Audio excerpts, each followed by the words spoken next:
prisoner's secret. That will be seen as Van Dien's business or Marilla's, but they already know there are sea folk in Camelin, and they'll learn about the bargain with them sooner or later. And the kin, if not your plans for them. Swan snorted again, though faintly. She was not certain how she herself felt about the idea of Aes Sedai retiring into the kin, much less how other sisters would take to the notion. My eyes and ears haven't picked up a glimmer yet, but somebody's will, as sure as certain. You can't delay much longer, or we'll find ourselves wading through a school of silverpike. One of these days, Egwene muttered, I'll have to see these silverpike you're always talking about. She held up a hand as the other woman opened her mouth. One day. The agreement with the sea folk will cause problems, she confessed. But when the Ajahs hear hints, they won't realize right away what they're hearing. Sisters teaching sea folk in Camelin? It's unheard of, but who is going to ask questions or interfere against all custom? I'm sure there will be all sorts of grumbling, maybe some questions called in the hall, but before it comes out that there is a bargain, I will have introduced my plan for the kin. You think that won't sharpen their teeth? Shifting her shawl, Swan barely bothered to hide her incredulity. In fact, she scowled with it. It will cause argument, Egwene allowed judiciously. Considerable understatement. It would cause an uproar, was what it would do once the whole was known. Likely as close to a riot as had ever been seen among Aes Sedai. But the tower had been dwindling for 1,000 years now, if not more, and she planned to put an end to that. But I do intend to go slowly. Aes Sedai may be reluctant to talk about age, Swan, but they'll figure out soon enough that swearing on the oath rod shortens our lives by half at least. No one wants to die before they must. If they're convinced there really is a kinswoman who's 600 years old, Swan said in grudging tones, and Egwene sighed with vexation. That was another thing the other woman was uncertain about, the kin's claims of longevity. She valued Swan's advice, valued that she did not just say what Egwene wanted to hear, but at times the woman seemed to drag her heels as hard as Ramonda or Lelaine. If need be, Swan, she said irritably, I'll just let the sisters talk to a few women 100 years or more older than any of them. They may try to dismiss them as wilders and liars, but Rihanna Corley can prove she was in the tower and when. So can others. With luck, I'll convince the sisters to accept being freed of the 3 oaths so they can retire into the kin before they ever learn there's a bargain with the Atha Anmir. And once they accept any sister being freed of the oaths, it won't be nearly as hard to convince them to let the Sea Folk sisters go. Beside that, the rest of that agreement is small turnips. As you keep saying, skill and a deft hand are necessary to get anything done in the hall, but luck is absolutely required. Well, I'll be as skillful and deft as I can be, and as for luck, the odds seem to be in my favor for once. Swan grimaced and hemmed and hawed, but she had to agree in the end. She even agreed that Egwene might pull it off, with luck and timing. Not that she was convinced about the kin or the agreement with the Atha Anmir, either one. But what Egwene proposed was so unprecedented that it seemed the greater part of it might pass the hall before they realized what was falling on them. Egwene was willing to settle for that. Whatever was laid in the hall, almost always enough in opposition to make finding a consensus hard work at best, and nothing was done in the hall without at least the lesser consensus, and usually not without the greater. It seemed to her that most dealings with the hall consisted of convincing them to do what they did not want to. There was certainly no reason for this to be any different. While the Greens concentrated on the borderlanders, the Greys focused south at present. Every Ajah was fascinated by the reports from Ilion and Tyr of large numbers of wilders among the sea folk, which they found interesting if true, though there was a strong doubt that it could be true, or else sisters would have known about it before this. After all, how could such a thing be hidden? No one mentioned that they had just accepted what they saw on the surface and never looked deeper. The Greys, though, were fascinated by the continued Shanshan threat to Ilion and the recently begun siege of the Stone of Tyr. Wars and threats of war always mesmerized Greys, since they were dedicated to ending strife, and to extending their influence, of course. Every time the Greys stopped a war with a treaty, they increased the influence of all Aes Sedai, but of Greys most of all. The Shan-Chan seemed beyond negotiation, however, at least by Aes Sedai, and the Greys' outraged sense of being thwarted came through in curt words about Shan-Chan incursions across the border, and the increasing forces being gathered by Lord Gregorin, the steward in Ilion for the Dragon Reborn, a title that was a matter of some concern in itself. Tyr had its own steward for the Dragon Reborn, the High Lord Darlin Cisnera, and he was besieged in the stone by nobles who refused to accept Rand. It was a very strange siege. The stone had its own docks, and Darlin's enemies could not cut off supplies, even holding the rest of the city as they did, and they seemed content to sit and wait in any event. Or perhaps they just could not see what to do next. Only the Aiel had taken the stone by assault, and no one had ever starved it out. Greys had some hopes in Tyr. Egwene's head came up as she read to the bottom of the page, and she hurriedly set that page down and picked up the next. The Greys had some hopes. Apparently a Grey sister had been recognized coming out of the stone, and followed to a meeting with High Lord Tadosian and High Lady Estunda, two of the most prominent among the besiegers. "Marana," she breathed. "They say it was Marana Ambry, Swan." Unconsciously, she massaged her temple. The pain behind her eyes had ratcheted a little higher. "She may do some good." Rising, Swan crossed the carpets to a small table against the tent wall, where several mismatched cups and two pitchers sat on a tray. The silver pitcher held spiced wine and blue-glazed pottery tea, both set there at first light against the Amerlin's arrival, and both long since gone cold. No one had expected Egwene to go riding off to the river. As long as Tadosian and the others don't realize who she's really working for. Swan's shawl slipped off one shoulder as she felt the side of the pottery pitcher, and the light of Sidar surrounded her briefly as she channeled fire, warming the contents. They won't trust her to negotiate in good faith if they find out she's the Dragon Reborn's creature. Filling a polished pewter cup with tea, she added generous dollops from the honey jar, stirring it in well, and brought the cup back to Egwene. "This might help your head. It's some sort of herb concoction Chesa found, but honey cuts the taste." Egwene took a cautious sip and set the cup down with a shudder. If it tasted that sharp with honey, she did not want to imagine it without. The headache might be better. "How can you take this so calmly, Swan? Marana turning up in Tyr is the first real proof we've had. I'll take your sitters as coincidence before that." In the beginning, there had only been whispers, from the Ajas or from Swan's eyes and ears. There were Aes Sedai in Cairhien, and they seemed to move freely in and out of the Sun Palace while the Dragon Reborn was there. Then the whispers grew hoarse and uneasy, hesitant. The eyes and ears in Cairhien did not want to say it. No one wanted to repeat what their agents said. There were Aes Sedai in Cairhien, and they seemed to be following the orders of the Dragon Reborn. Worse were the names that trickled out.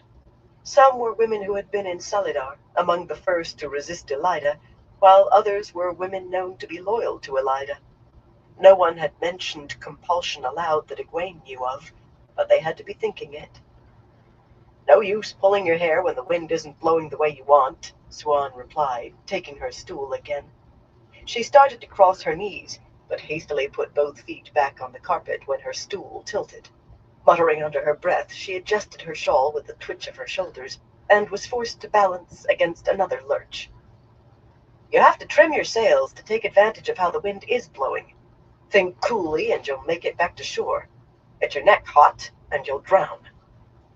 Sometimes Swan could sound as if she still worked a fishing boat. "I believe you need more than one sip for that to do any good, Mother." With a grimace, Egwene pushed the cup a little farther from her. The taste clinging to her tongue was at least as bad as her headache. "Swan, if you see a way to make use of this, I wish you'd tell me. I don't even want to think about using the fact that Rand may have compelled sisters. I don't want to think about the possibility that he could have. Neither about the possibility that he knew such a repulsive weave, or that he could lay that weave on anyone. She knew it, another little gift from Mogadeen, and she very much wished she could forget how to make it. In this case, it isn't so much a matter of using as figuring out the effects.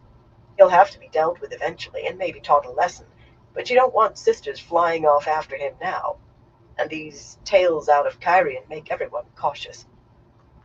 Suan's voice was calm enough, but she fidgeted, clearly agitated inwardly. It was nothing any Aes Sedai could speak of too calmly. At the same time, once everyone thinks it through, they'll realize this makes nonsense out of those stories about him submitting to Elida. She might have sent sisters to watch over him, but they wouldn't accept sisters who want to pull Elida down.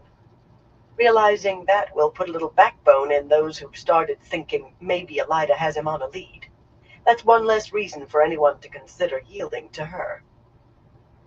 What about Cadsuane? Egwene said.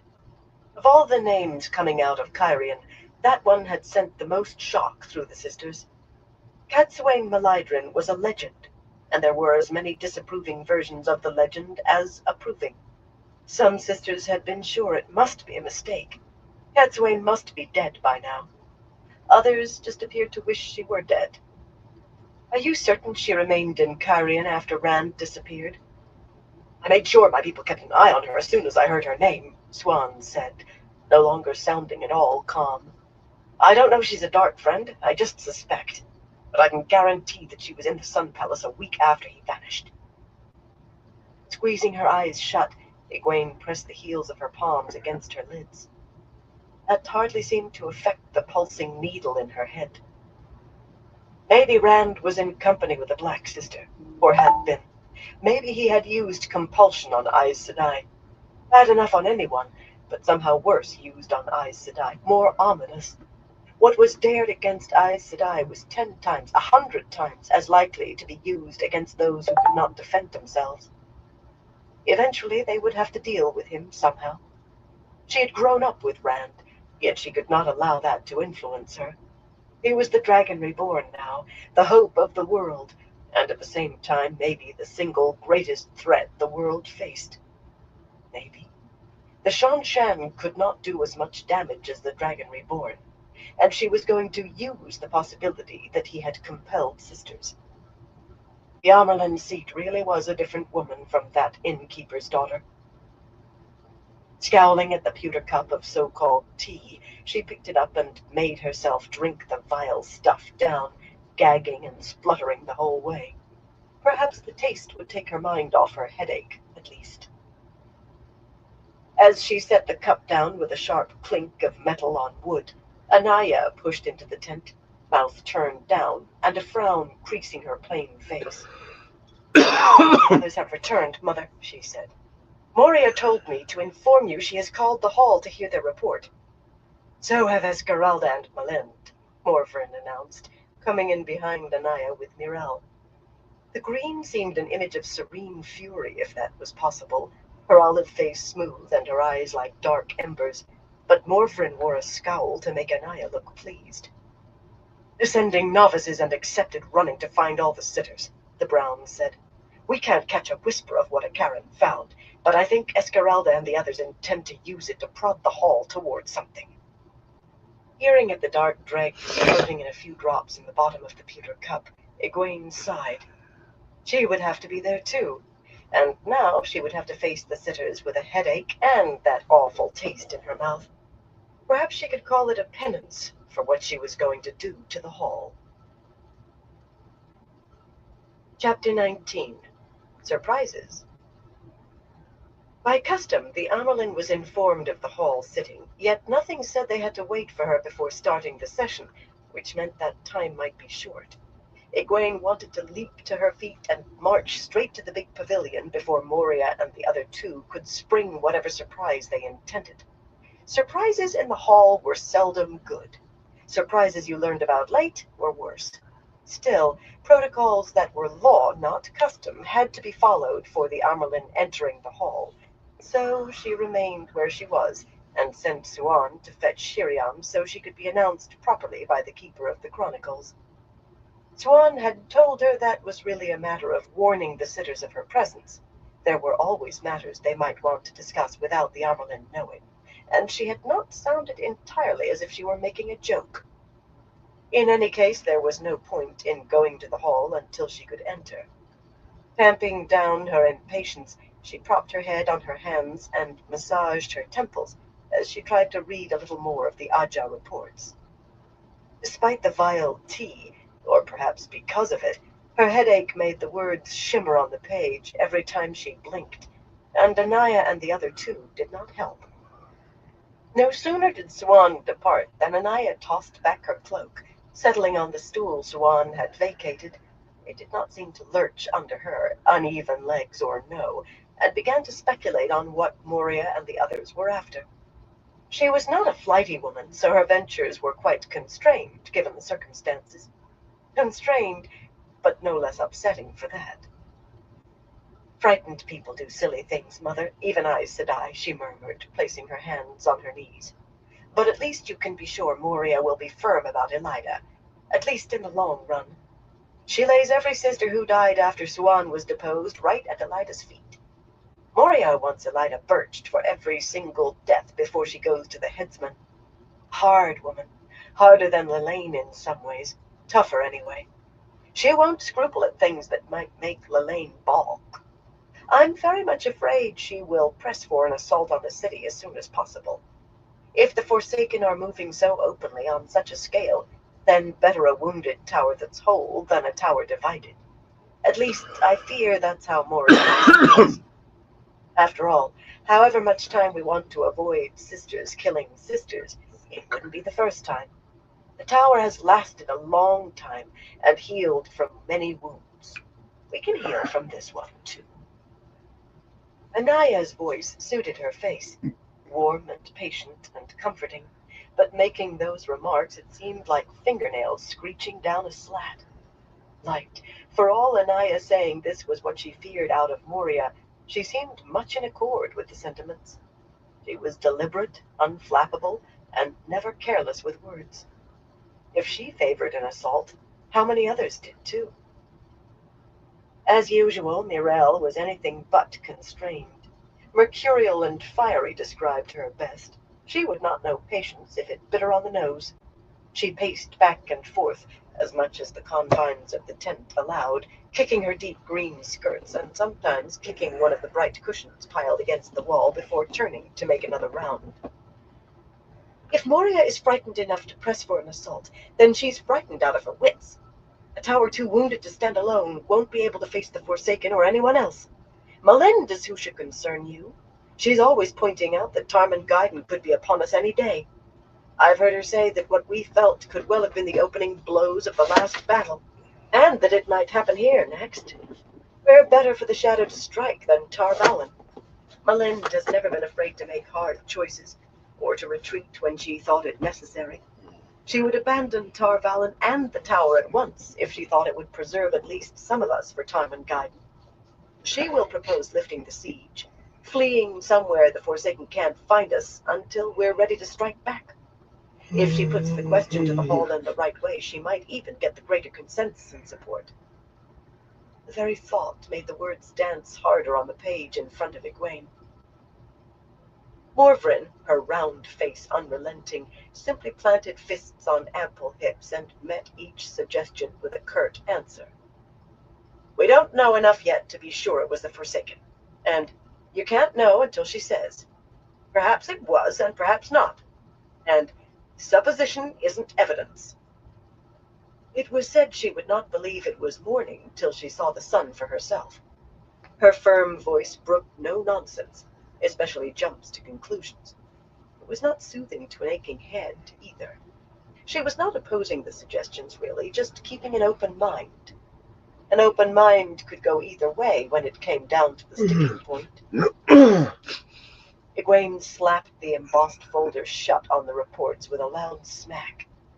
Between the disgusting taste on her tongue and the sharp throb in her head, not to mention their incessant voices, She could not keep her place to read anyway. The three sisters looked at her in surprise. She had made it clear long ago that she was in charge, but she tried not to show temper. Oaths of fealty or no oaths of fealty, a young woman displaying temper was too easy to dismiss as sulky, which only made her angrier, which made her head hurt more, which... "I've waited long enough," she said, making an effort to keep her voice smooth. Her head gave it a slight edge of sharpness anyway. Perhaps Shiriam thought she was supposed to meet her at the hall.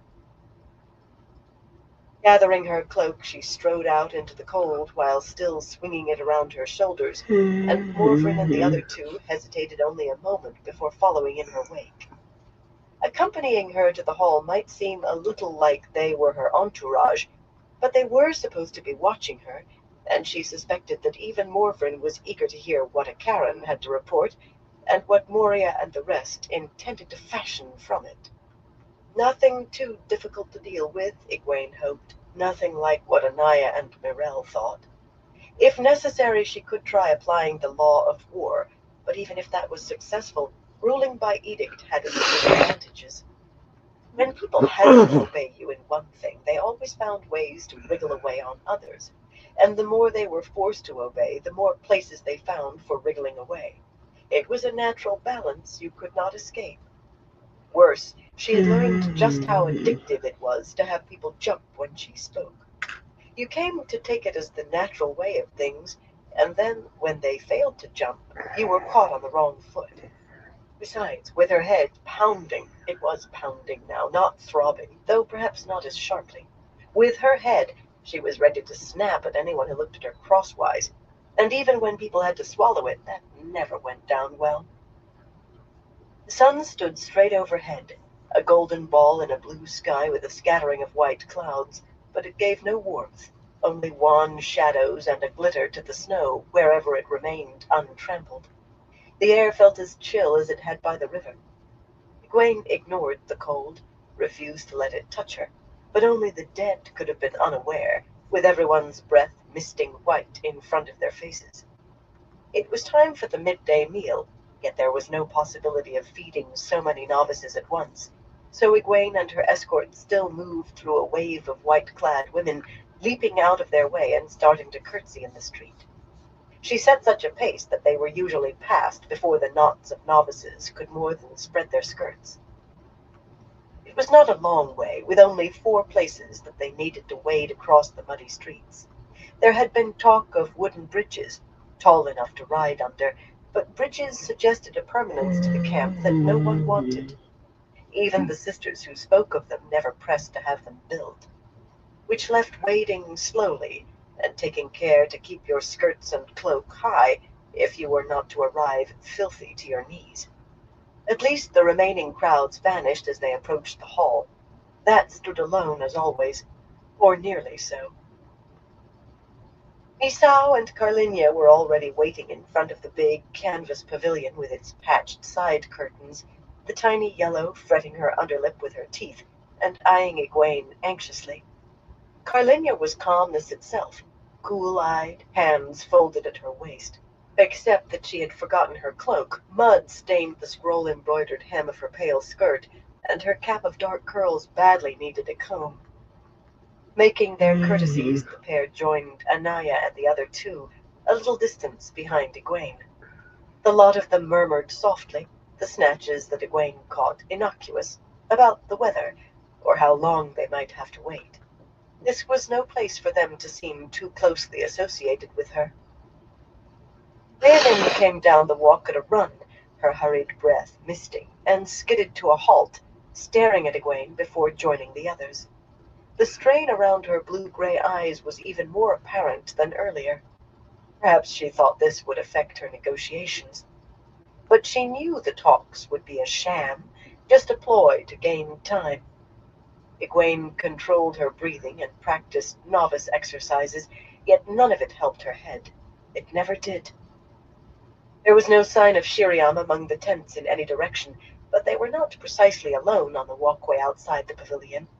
Karen and the 5 other sisters who had gone with her, one from each Aja, were waiting in a cluster on the other side of the entrance. Most offered curtsies to Egwene distractedly, yet kept their distance. Perhaps they had been warned to say nothing to anyone until they spoke before the hall.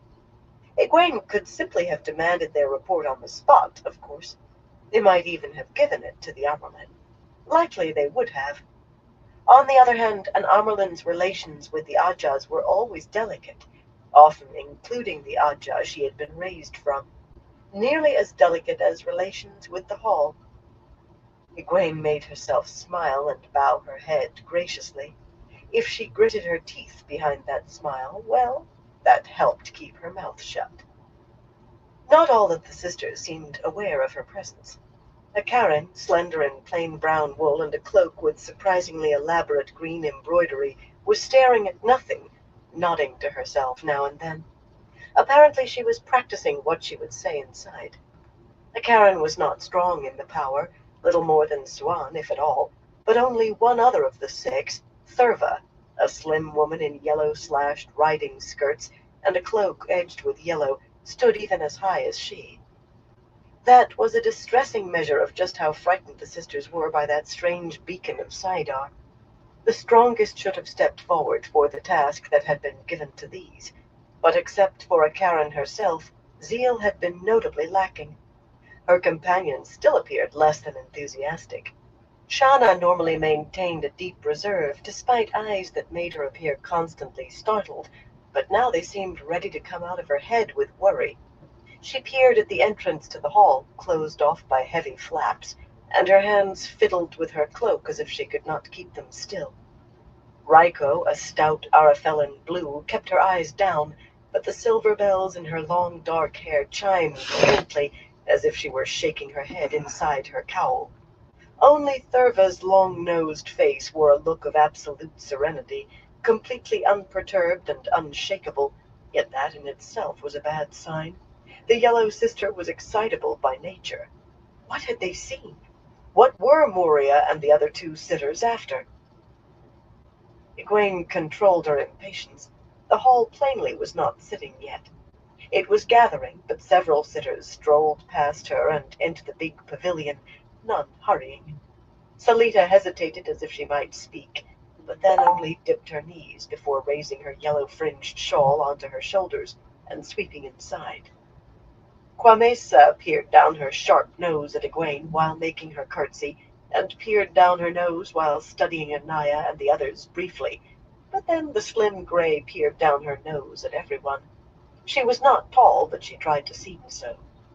Barana, face a mask of haughtiness and big brown eyes as cold as the snow, paused to offer cool courtesies to Egwene and frown at a Karen. After a long moment, perhaps realizing that a Karen did not even see her, she smoothed her silver-embroidered white skirts, which did not need it, adjusted her shawl along her arm so the white fringe hung just so, and glided through the entry flaps as though she just happened to be going in that direction. All three were among the sitters Swan had pointed out as too young, as were Melind and Esmeralda. But Moria had been Aes Sedai for 130 years.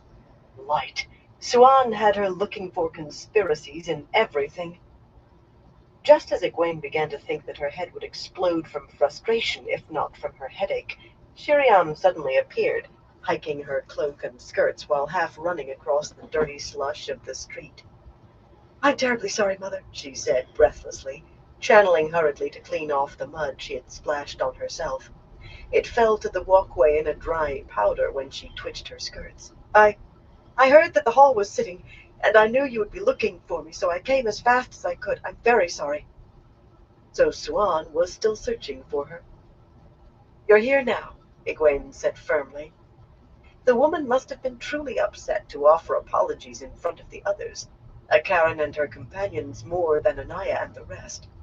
Even when people knew better, they tended to take you for what you appeared to be, and the keeper should not be seen apologizing and wringing her hands. Surely she knew that. "Go ahead and announce me." Drawing a deep breath, Shiriam pushed back the hood of her cloak, adjusted her narrow blue stole, and stepped through the entry flaps. Her voice rang out clearly in the ritual phrases. She comes! She comes! Egwene barely waited for her to finish with, "The flame of Tar-Valon, the Amyrlin seat," before striding in through the ring of braziers and stand lamps that rimmed the pavilion's walls. The stand lamps gave a good light, and the braziers, giving off a scent of lavender today, warmed the whole space. No one wished to have to ignore the cold when she could feel real warmth. The arrangement of the pavilion followed ancient rules, modified only slightly to allow for the fact that they were not meeting in the White Tower, in the great circular chamber called the Hall of the Tower. At the far end, a simple if well-polished bench stood atop a box-like platform covered with cloth striped in the 7 colors of the Ajahs. That and the stole around Egwene's neck were surely the only places in the camp where the red Ajah had any representation. Some blues had wanted the color removed, since Elida apparently had had the actual throne called the Amyrlin seat repainted, and a stole woven without blue. But Egwene had dug in her heels. If she was to be of all Ajahs and none, then she would be of all Ajahs. Down the bright layered carpets that served as a ground cloth, 2 lines of benches slanted away from the entrance in groups of 3, sitting atop cloth-covered boxes in the colors of the Ajahs. Well, 6 of the Ajahs. By tradition, the 2 oldest sitters could claim the places closest to the Amyrlin seat for their Ajahs, so yellow and blue held those spots here. After that, it was a matter of who came first and wished to be seated where, the first arrival always choosing her Ajah's place. There were only 9 sitters present, too few for the hall to be sitting yet, legally speaking, but an oddity in the seating struck Egwene right away. Unsurprisingly, Romanda was already in place, an empty bench between her and Salita, and Lilane and Moria occupied the end benches of the blue. Romanda, her hair in a tight gray bun on the nape of her neck, was the oldest sitter, and almost always the first to reach her place when the hall sat. Lilane, next oldest despite her dark glossy hair, seemed unable to let the other woman gain a jump on her, even in something so small. The men who had shifted the boxes, they were stored along the walls until the hall was called to sit, must have just left through the back, because Quamesa, already seated on her bench, was the only gray sitter in evidence, and Birana, just climbing to hers, the only white. But Malind, a round-faced Kandori with an eagle's eyes and the lone green, obviously had entered ahead of them. Yet, strangely, she had chosen to seat the greens near the pavilion's entrance. The nearer the Amyrlin seat, the better was the usual thing. And directly opposite her, Esmeralda stood in front of the brown-covered boxes in hushed argument with Takima. Almost as short as Nisao, Takima was a quiet bird-like woman, but she could be forceful when she wished, and with her fists on her hips she looked like a sparrow in a temper, feathers all puffed out to make her seem larger. By the way she kept darting sharp looks toward Verona, the seating was what upset her. It was too late for anything to be changed for this sitting, of course, but in any case Esmeralda loomed back at Takima as if she expected to have to fight for her choice. It amazed Egwene how Esmeralda could do that. Loom, that was. She stood inches shorter even than Nisao. It must have been sheer force of will.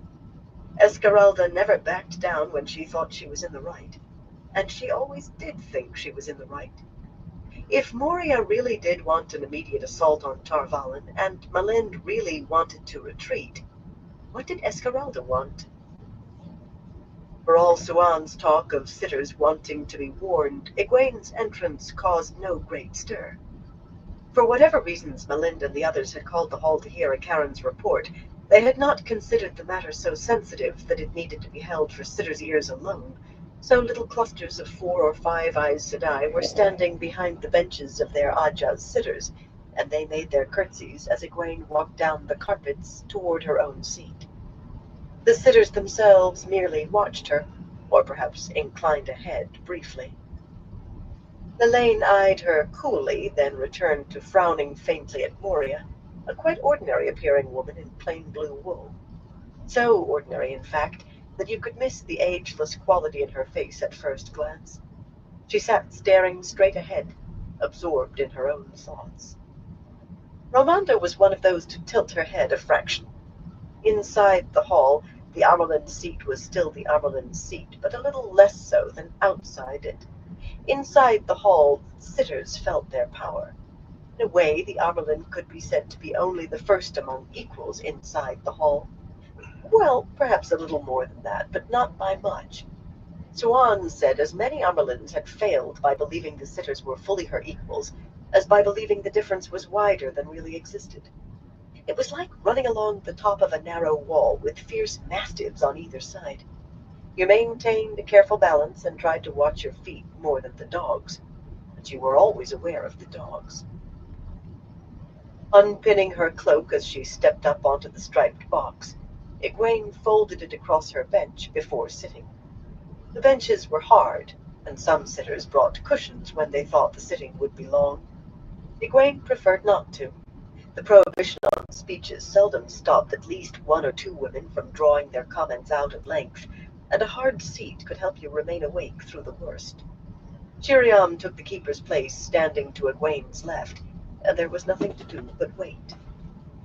Maybe she should have brought a cushion. The other benches were beginning to fill, though slowly. Eledrin and Saroya had joined Barana, Eledrin plump enough to make the other two appear slim. Of course, the vertical lines of white scroll work running down Saroya's skirts had that effect anyway, while Eledrin's wide white sleeves and the snowy panel running down the front of her dress did just the opposite. Each apparently was trying to find out whether the others knew what was afoot, from the way they were shaking their heads at each other and shooting glances toward the blues, the browns, and the greens. Varylin, a red-haired stork of a woman and taller than most men, had taken her seat beside Quamesa too. Adjusting and readjusting her shawl restlessly, Varylin darted her eyes from Moria to Esmeralda to Malind and back.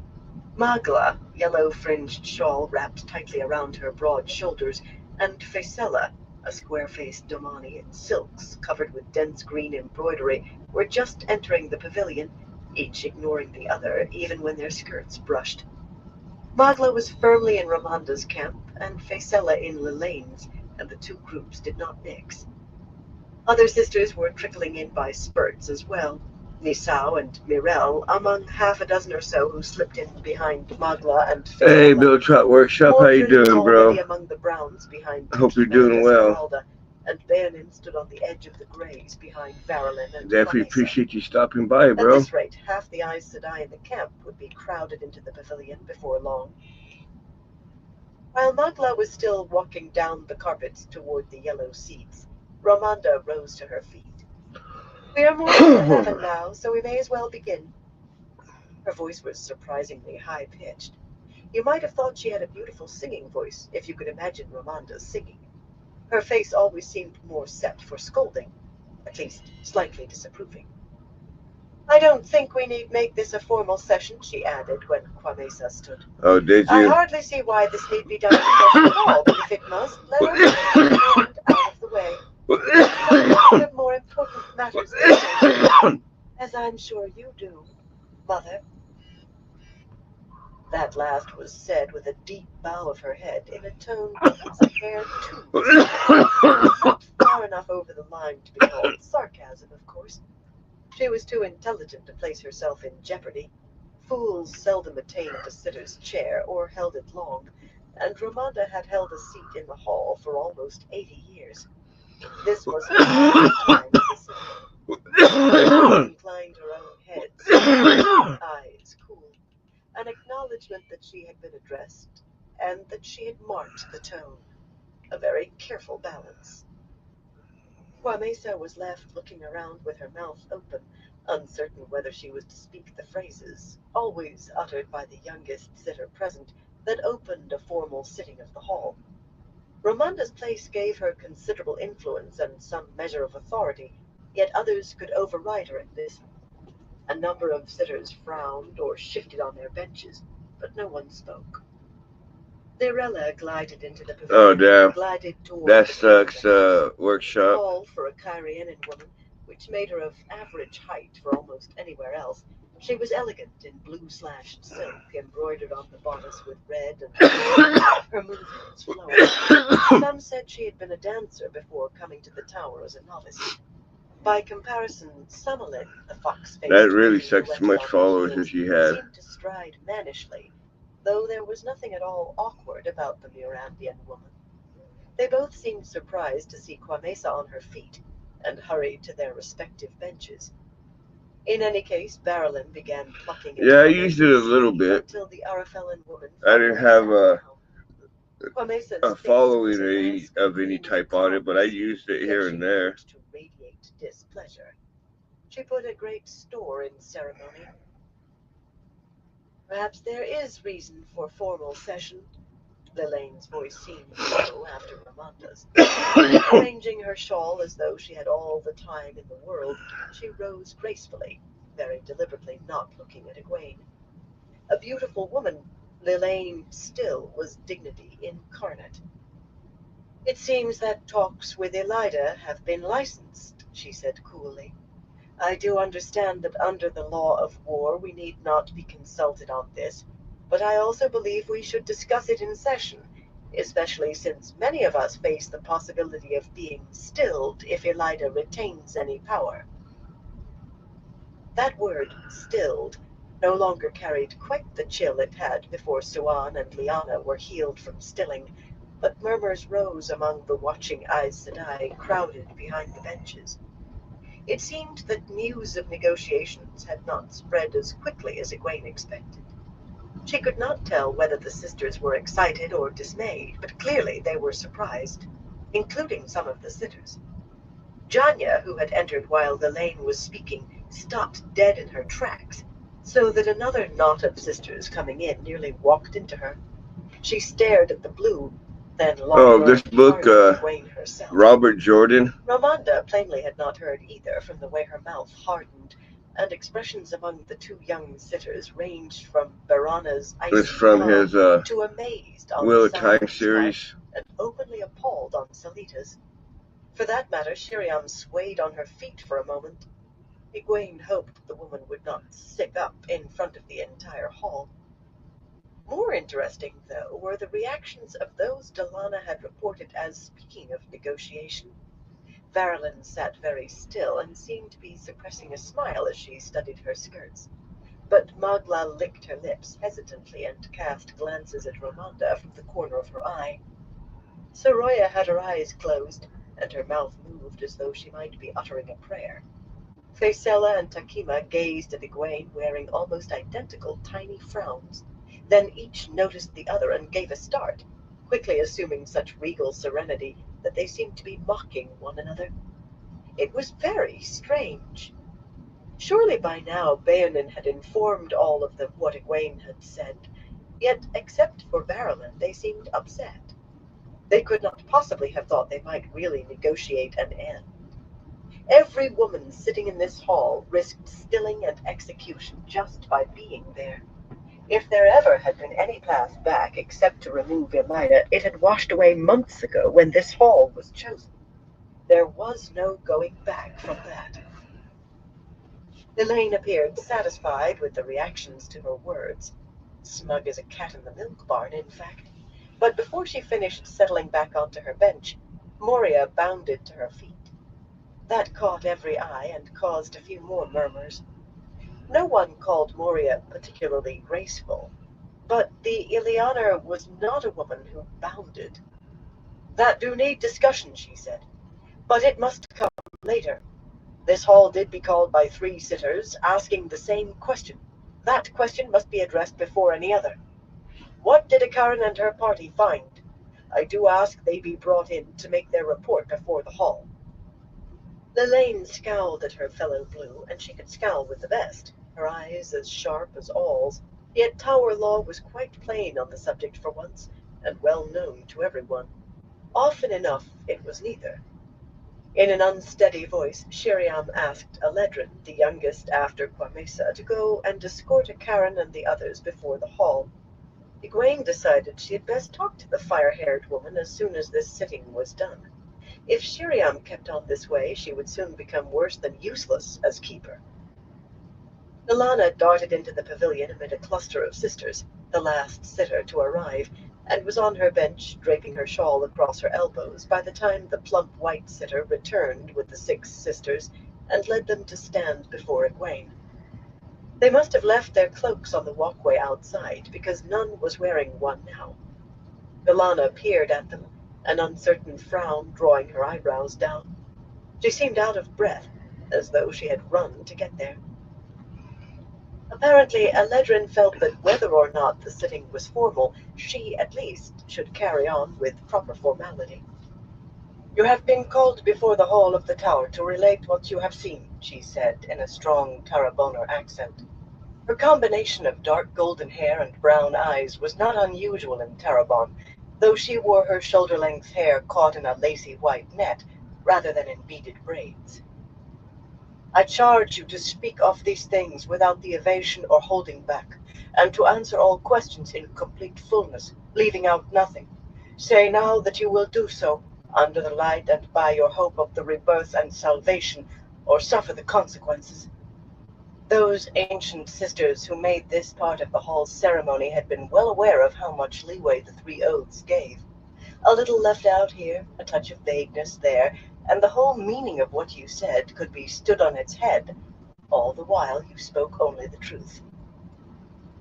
The Karen spoke the assurance loudly and somewhat impatiently, the other 5 with varying levels of formality and self-consciousness. Many sisters had lived their entire lives without being called to testify in front of the hall.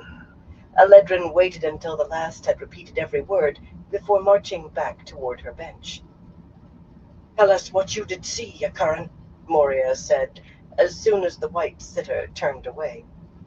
Eledrin stiffened visibly, and when she took her seat, her face was utterly expressionless, but bright spots of color highlighted her cheeks. Moria should have waited. She must have been very anxious. By tradition, there were many more traditions and customs than laws, and the Light knew there were more laws than anyone really knew, often contradictory layers of law laid down over the centuries. But tradition and custom ruled Aes Sedai as much as Tower law ever had, perhaps more so. By tradition, Akaran addressed her response to the Amelin seat. "What we saw, Mother, was a roughly circular hole in the ground," she said, nodding for emphasis at nearly every other word. She seemed to choose those words carefully, as if to make sure she was absolutely clear to everyone. "It may have been a precise circle originally, shaped like half of a ball, but the sides have collapsed in some places. The hole is approximately 3 miles across and perhaps 1.5 miles deep." Someone gasped loudly, and Karen frowned as though whoever it was had tried to interrupt. She went on without pausing, however. "We could not be entirely certain of the depth. The bottom is covered with water and ice. We believe it may become a lake eventually. In any event, we were able to ascertain our exact location without too much difficulty, and we are prepared to say that the hole is located where the city called Shadar Logoth once stood." She fell silent, and for a long moment the only sound was the rustle of skirts as Aes Sedai shifted uneasily. Egwene wanted to shift too. Light. A hole that size would cover half of Tarvalon. "Do you have any idea how this hole was created, Akaran?" she asked finally. She was quite proud of how steady her voice was. Chirion was actually trembling. Egwene hoped no one else noticed. A keeper's actions always reflected on the Amerlin. If they had fear, a good many sisters would think that Egwene was afraid. That was hardly something she wanted anyone to suspect. Give me 1 second, everyone. "Each of us was chosen because we have some ability at reading residues, Mother.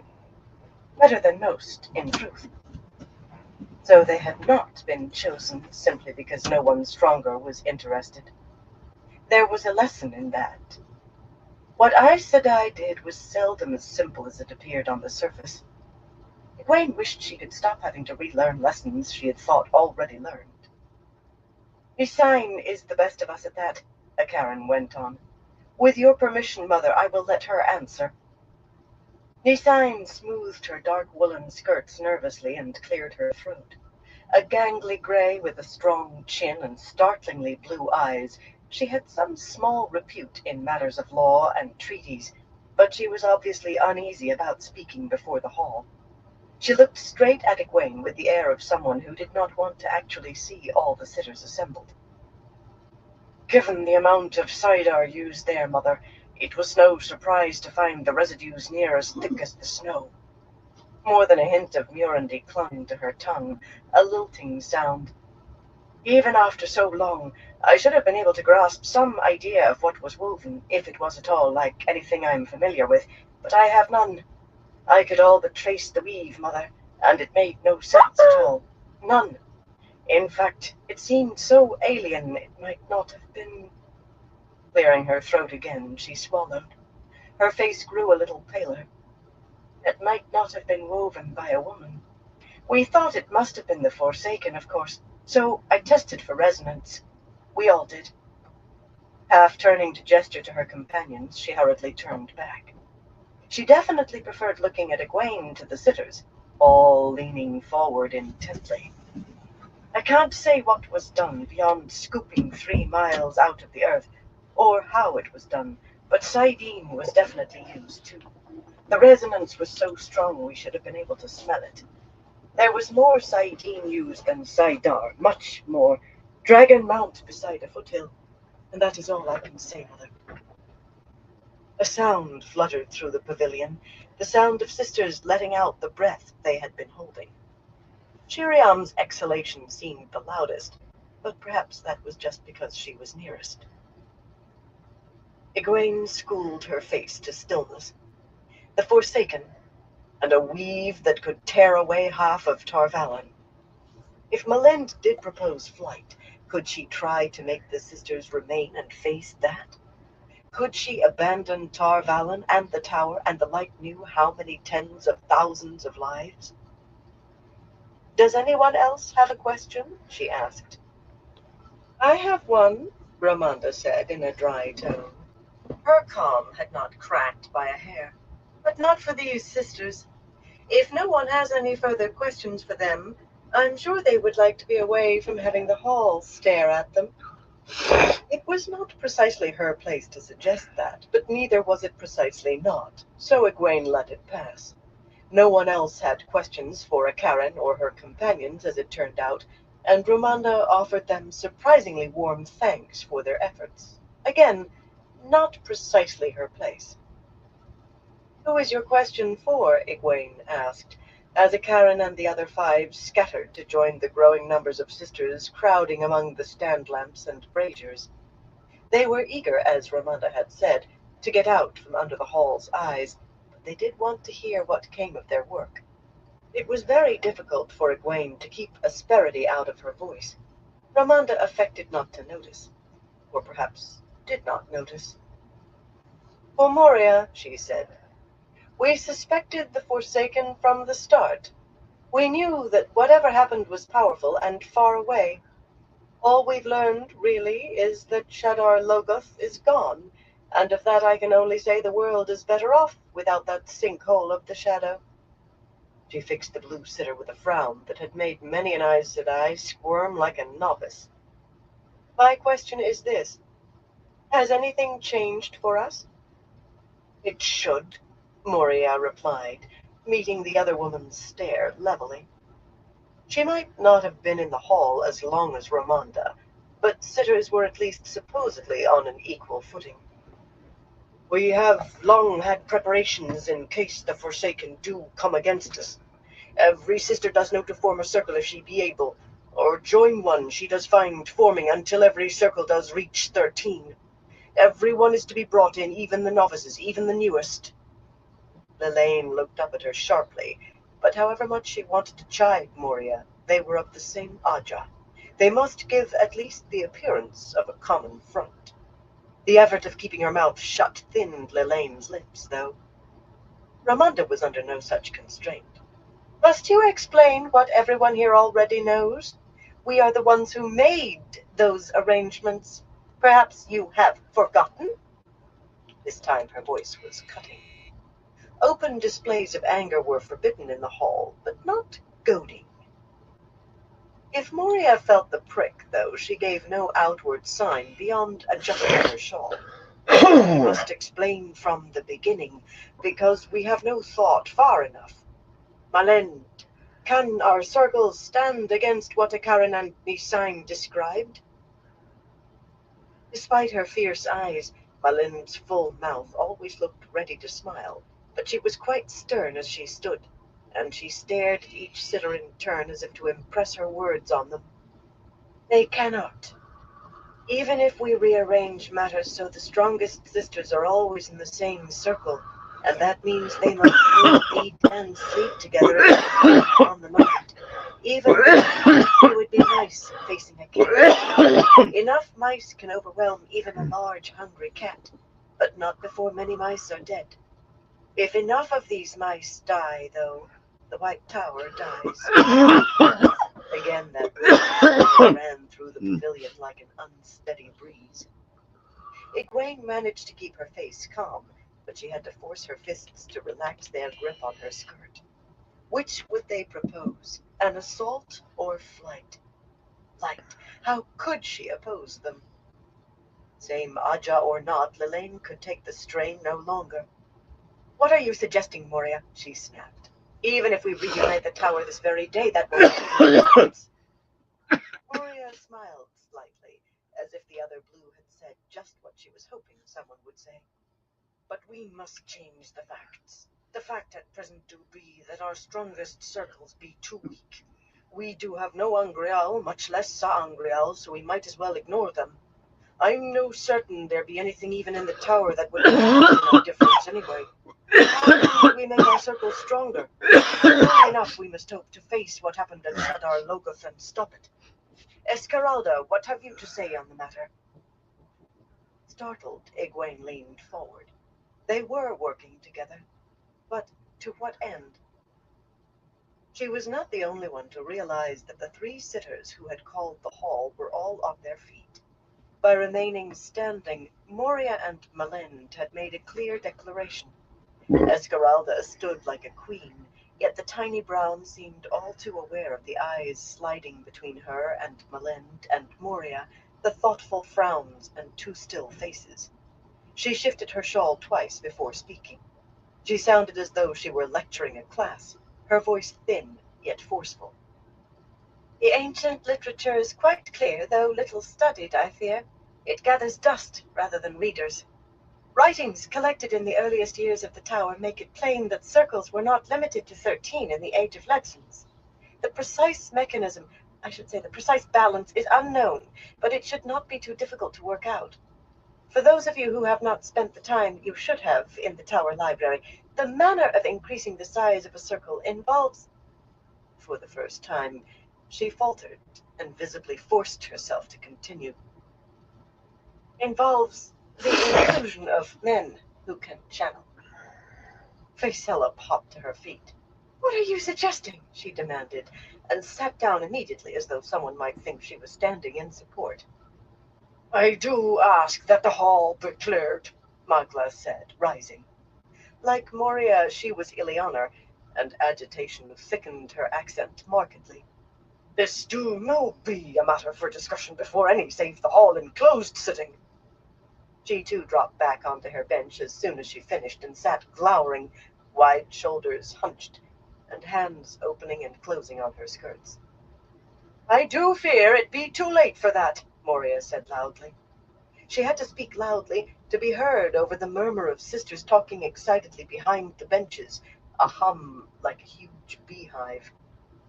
What has been said and heard by too many sisters for anyone to try shutting the words away now. Her bosom rose as she pulled in a deep breath, and she raised her voice a notch louder. I do put before the hall the proposal that we do enter into an agreement with the Black Tower that we may bring men into our circles at need. If she sounded a trifle strangled at the end, it was no wonder. Few Aes Sedai could say that name without emotion, disgust, if not outright hatred. It struck against the buzz of voices and produced absolute silence for the space of 3 heartbeats. "That is madness!" Shiriam's shriek shattered the stillness in more ways than one.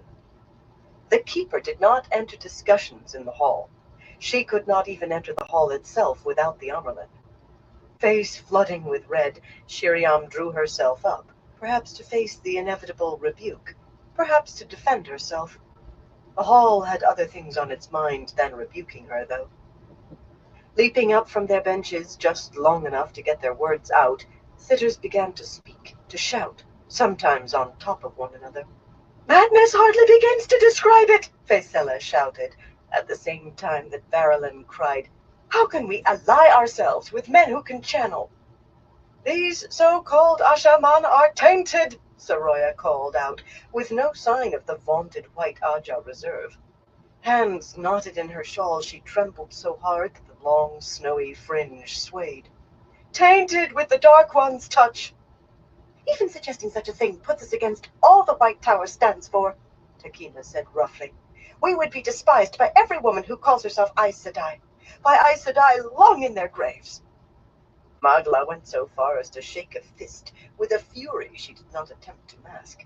"Only a dark friend could suggest this. Only a dark friend." Moria paled at the accusation, then went bright red with anger of her own. Egwene did not know where she stood on this. The Black Tower was Rand's creation, and perhaps necessary if there was to be any hope of winning the last battle. Yet the Ashaman were men who could channel, a thing feared for 3,000 years, and they channeled shadow-stained Saidin. Rand himself was a man who could channel, yet without him, the shadow would win at Tarmangaiden. The light helper for seeing it so coldly, but it was hard truth. Wherever she stood on the matter, matters were getting out of hand there and then. Escarada was exchanging insults with Faisella, both at the tops of their lungs. Open insults. In the hall. Saroya had abandoned the last shreds of white Aja coolness and was screaming at Malind, who screamed back, neither waiting on the other. It would have been a wonder if either could understand what the other was saying, and perhaps a blessing if they could not. Surprisingly, neither Romanda nor Lelaine had opened her mouth since the beginning. They sat staring at one another, unblinking. Likely each was trying to read how the other would stand, just so she could stand in opposition. Magla got down from her bench and stalked toward Moria with the glare of someone eager to come to blows. Not words, but fists. Magla's were clenched at her sides. Her vine-worked shawl slid off onto the carpets unnoticed. Standing, Egwene embraced the source. Except for certain exactly prescribed functions, channeling was forbidden in the hall, another of the customs that pointed to darker days in the hall's history. But she made a simple weave of air and fire. "A proposal has been laid before the hall," she said, and released Saidar. That was not as hard as it once had been. Not easy, not close to easy, but not as hard. A memory of the power's sweetness remained, enough to sustain her until the next time. Magnified by the weave, her words boomed in the pavilion like thunder. Aes Sedai shrank back, wincing and covering their ears. The silence after seemed incredibly loud. Magla gaped at her in astonishment, then gave a start at realizing that she was standing halfway to the blue benches. Hastily unloosing her fists, she paused to snatch up her shawl and hurried back to her own seat. Shiriam stood weeping openly. Surely it had not been that loud. "A proposal has been laid before the hall," Egwene repeated into the silence. After that power-magnified blare, her voice rang in her own ears. Perhaps it had been louder than she thought. That weave had never been intended for use inside walls, even patched canvas walls. "How speak you in support of an alliance with the Black Tower, Moria?" She sat down as soon as she finished. How did she stand on this? What difficulties would it present her? How could it be used to advantage? A light help her indeed. Those were the first two things to come to mind. She wished Shiriam would dry her eyes and straighten her backbone. She was the Amelin seat, and she needed a keeper, not a milksop. It took a few minutes for order to restore itself, sitters straightening clothes and smoothing skirts unnecessarily, avoiding each other's eyes and especially not looking at the watching sisters crowded behind the benches. Some sitters' faces became stained with red that had nothing to do with anger. Sitters did not shriek at one another like farmers hearing, most especially not in front of other sisters. "We do be faced with two seemingly insurmountable difficulties," Moria said finally. Her voice was composed and cool once more, but a hint of flush still hung in her cheeks. "The Forsaken have discovered a weapon. Discovered or uncovered. They surely would have used it before now had they possessed it. A weapon we can no counter. A weapon we can no match, though the Light do know why we would wish to. But most importantly, a weapon we can neither survive nor stop. At the same time, the shaman have grown like weeds. Reliable reports do put their numbers at nearly equal to all the Aes Sedai living. Even if that number do be inflated, we can no afford to believe it exaggerated far, and more men come every day. The Eisendeers do be too consistent to believe anything else. We should take these men and gentle them, of course, but we have ignored them because of the Dragon Reborn. We have put them off to be dealt with later. The bitter truth do be that it be too late to try taking them. They do be too many. Maybe it did be too late when we did first learn what they were doing. If we can no gentle these men, then we must control them somehow. An agreement with the Black Tower. Alliance be too strong a word. With a carefully worded agreement, we can take the first steps toward protecting the world from them. We also can bring them into our circles." Raising a cautionary finger, Moria ran her gaze along the benches, but her voice remained cool and composed and firm. "We must make it clear that a sister will always meld the flows. I do not suggest letting a man control a linked circle, but with men in the circles we can expand them. With the blessings of the Light, perhaps we can expand the circles far enough to counter this weapon of the Forsaken. We do kill two hares with one stone. But these hares do be lions, and if we do no cast that stone, one of them will surely kill us. It is as simple as that." Silence fell, excepting Shiriam at least. Standing hunched in on herself a few feet from Egwene, shoulders shaking, she still had not mastered her weeping. Then Ramonda sighed heavily. "Perhaps we can expand the circles enough to counter the Forsaken," she said in a quiet voice, in a way that gave her words more weight than if she had shouted. "Perhaps we can control the Ashaman. Thin word, perhaps, in either context." "When you do be drowning," Moria replied, equally quiet, "you do grab at whatever branch floats by, even when you can no be sure it will support your weight until you have hold. The water has no closed over our heads yet, Ramonda, but we be drowning. We do be drowning." Again there was silence, but for Shiriam's sniveling. Had she forgotten all self-control? But then no one among the sitters wore a pleasant expression, not even Moria or Malind or Esmeralda. It was not a pleasant prospect that lay in front of them. Alana's face had turned decidedly greenish. She looked as if she might be the one to sick up, rather than Shiriam. Egwene stood once more, long enough to ask the required question. Even when the unthinkable was proposed, the rituals must be followed. Perhaps more so then than ever. "Who speaks against this proposal?" There was no shortage of speakers there, though everyone had regained herself enough for them to follow protocol. Several sitters moved at once, but Magla was first on her feet, and the others sat back with no outward displays of impatience. Faisella followed Magla, and Marilyn followed Faisella. Then came Soroya, and finally Takima. Each spoke at length, Barrelin and Soroya coming very near making the forbidden speeches, and each spoke with all the eloquence she could summon. No one reached a sitter's chair lacking eloquence and need. Even so, it soon became clear that they were repeating themselves and each other, just in different words. The Forsaken and their weapon were never mentioned. The Black Tower was the sitter's topic. The Black Tower and the Ashaman. The Black Tower was a blight on the face of the earth, as great a threat to the world as the last battle itself. The very name suggested connections to the shadow, not to mention being a direct slap at the White Tower. The so-called Ashaman, no one used the name without adding so-called or saying it with a sneer. Guardians it meant in the old tongue, and they were anything but guardians.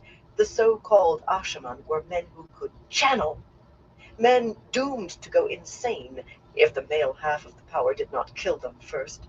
Madmen wielding the one power. From Magla to Takima, every one of them invested that with every scrap of horror in them. 3,000 years of the world's horror, and the breaking of the world before that. Men like this had destroyed the world, destroyed the age of legends, and changed the face of the world to desolation. This was who they were being asked to make alliance with. If they did so, they would be anathema in every nation, and rightly. They would be scorned by every Aes Sedai, and rightly. It could not be. It could not. When Takima finally sat, arranging her shawl carefully along her arms, she wore a small but quite satisfied smile. Together they had managed to make the Ashaman seem more fearsome, more dangerous than the Forsaken and the last battle combined, maybe even a match for the Dark One himself.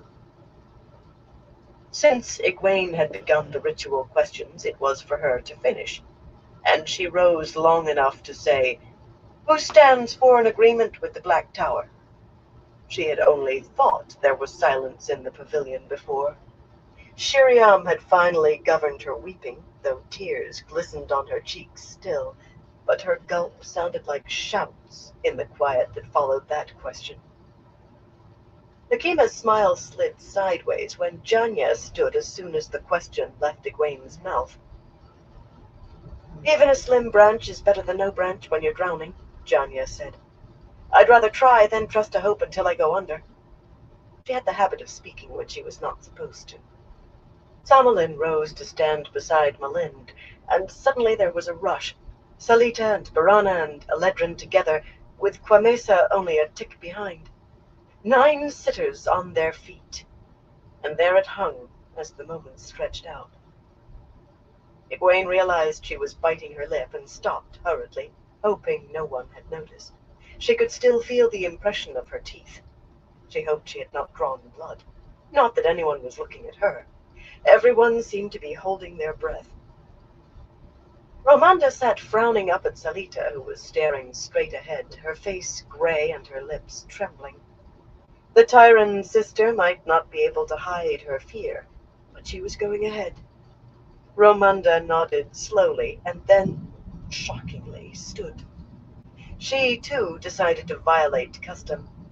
"Sometimes," she said, looking straight at Lilane, "we must do things we would rather not." Lilane met the gray-haired yellow's eyes without blinking.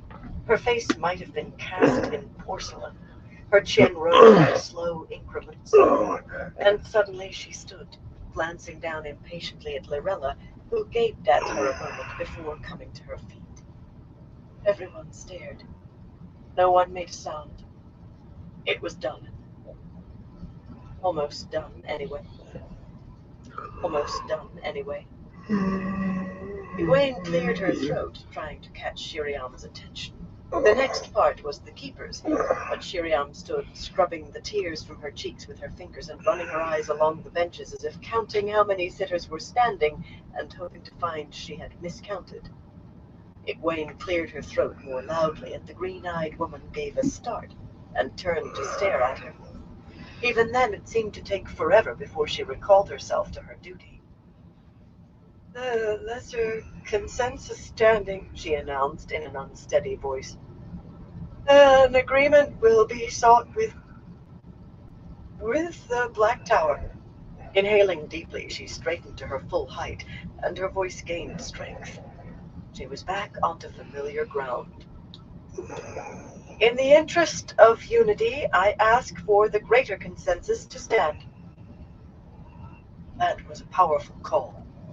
Even on matters that could be decided by the lesser consensus, unanimity was always preferred, always strived for. Hours of discussion, days might go into reaching it, but the effort would not stop until every sitter agreed, or it was clear as well water that there could be no agreement. A powerful call, one that tugged at every sister. Alana rose like a puppet drawn up against her will, looking around uncertainly. I cannot stand for this, Takima said, against all decorum. No matter what anyone says, no matter how long we sit, I cannot and I will not. I will not.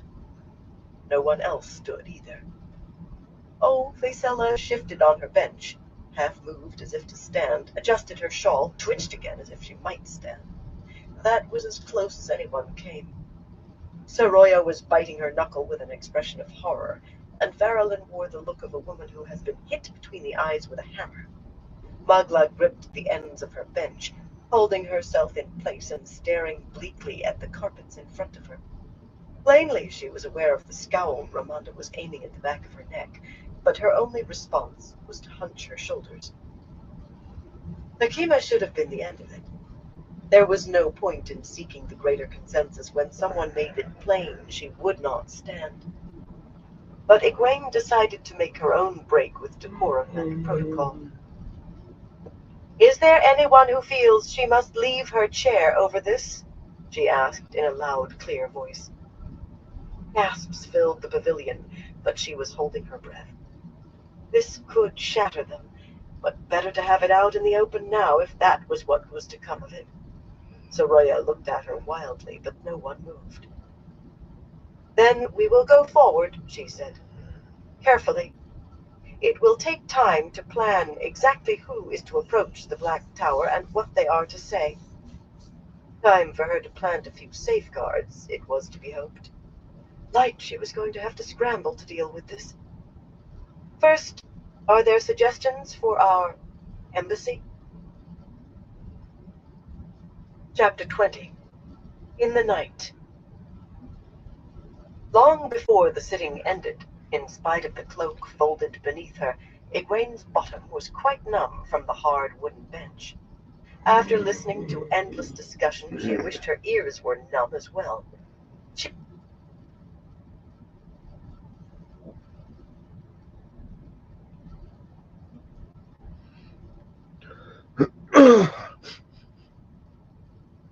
Alright, everyone, I'm gonna call into this live for tonight. I want to thank everyone for stopping by and everyone who continues to stop by. We definitely appreciate all y'all support. Till next time, everyone. Y'all stay safe out there.